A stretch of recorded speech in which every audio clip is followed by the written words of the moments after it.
احلى واطعم سيخ شاورما في البيت بمكونات بسيطه وسهله والتوابل موجوده في كل بيت. جيب كيلو من صدور الفراخ المتقطعه شرايح وسط بالشكل ده، هغسله كويس بالميه والملح والليمون وانشفه. هجيب بوله هعمل فيها التتبيله اللي هتبل بيها الفراخ، فصين ثوم مفرومين، معلقتين زيت كبار، عصير ليمونه كبيره، كوبايه زبادي،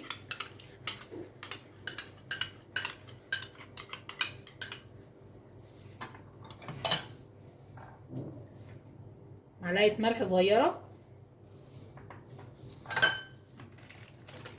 معلقتين كبار من تتبيله الشاورما.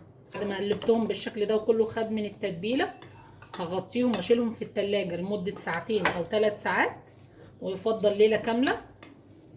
بطاطسايه بالشكل ده، هجيب 3 عيدان من الشيش، هغطي البطاطسايه بورق من الزبده والفويل كده،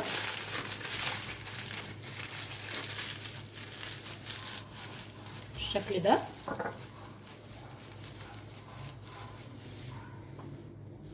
بصلايه كبيره كده.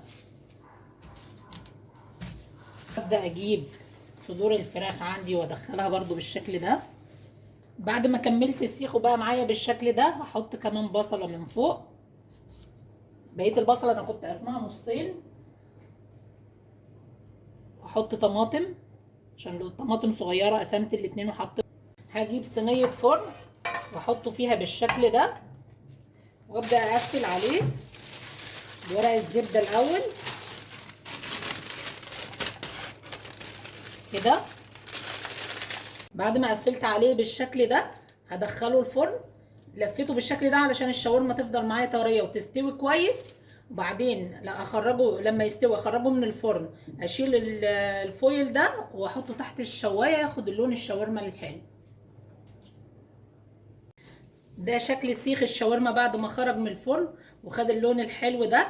نبدأ نقطعه بالشكل ده،